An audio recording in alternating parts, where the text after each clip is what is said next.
मैं महाराष्ट्र के उप मुख्यमंत्री माननीय नामदार श्री देवेंद्र जी फडणवीस इनसे निवेदन करती हूं कि सभा को संबोधित करें।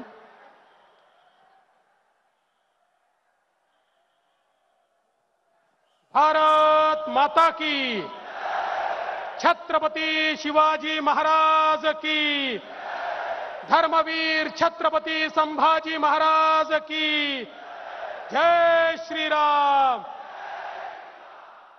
हिंदवी स्वराज्याचे सरसंस्थापक छत्रपती शिवरायांना मानाचा मुजरा करतो। भारतीय राज्यघटनेचे शिल्पकार भारतरत्न डॉक्टर बाबासाहेब आंबेडकर यांना मानवंदना अर्पित करतो। आज आपल्या सर्वांना संबोधित करण्याकरता या ठिकाणी आलेले केवळ भारतातले नाही तर जगातील सर्वात लोकप्रिय नेते आणि भारताचे प्रधानमंत्री माननीय मोदीजींचं जोरदार टाळ्या वाजवून आपण स्वागत करूया।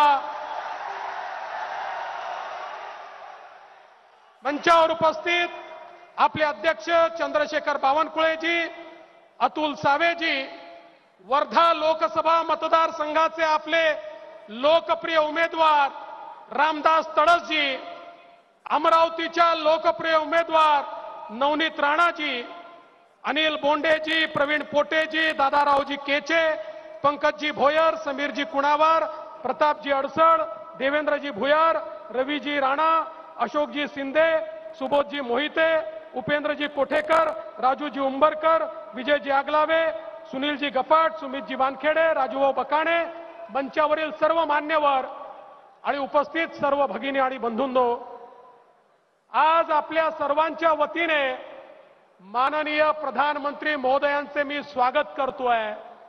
बंधू भगिनींनो, ही भूमी स्वातंत्र्याची भूमी आहे।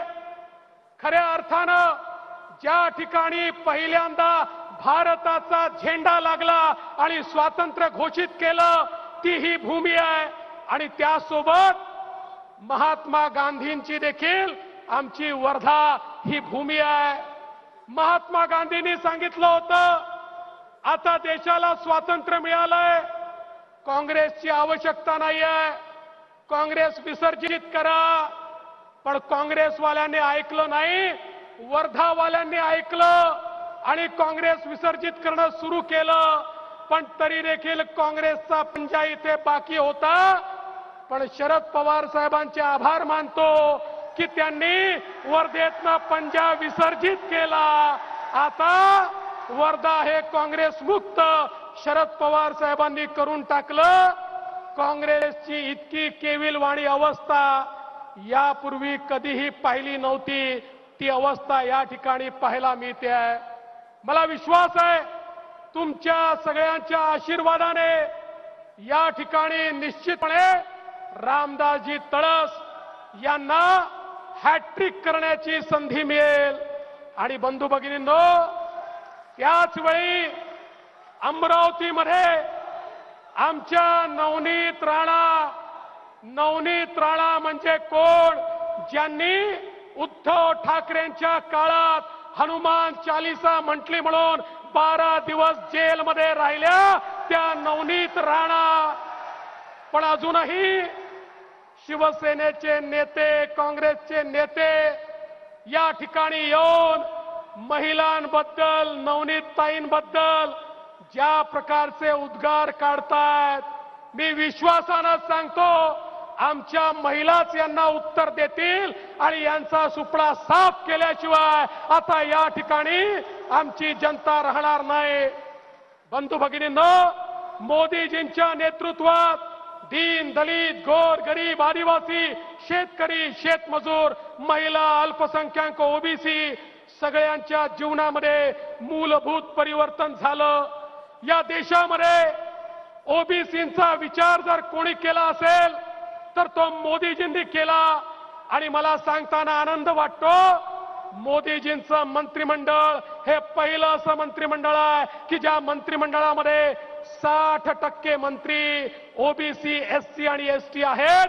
पहिल्यांदा सामाजिक न्याय शेवटच्या माणसापर्यंत नेण्याचं काम मोदीजींनी केलं। या ठिकाणी आमच्या 12 बलुतेदारांकरता 30,000 कोटी रुपयाची योजना माननीय मोदीजींनी आणली. आमच्या आदिवासी समाजाकरता या ठिकाणी 24,000 कोटी रुपयाची योजना माननीय मोदीजींनी आणली. आमच्या अनुसूचित जातीच्या तरुणांना त्या ठिकाणी लोन मिळालं पाहिजे, स्टँडअप सारखी योजना आणून मोठ्या प्रमाणात उद्योजक तयार केले. आमच्या माता भगिनींना, महिलांना 8 लाख कोटी रुपये बचत गटाच्या माध्यमातून मोदीजींनी या ठिकाणी दिले.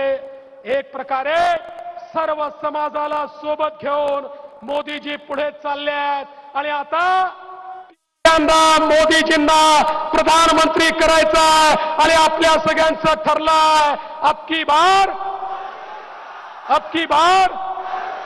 400 पार जाण्याकरता वर्ध्यातनं रामदासजी तळसांना आणि अमरावतीतून नवनीतताई राणांना आपला आशीर्वाद द्या एवढीच विनंती करतो आणि माझं बोलणं संपवतो. धन्यवाद. जय हिंद, जय महाराष्ट्र.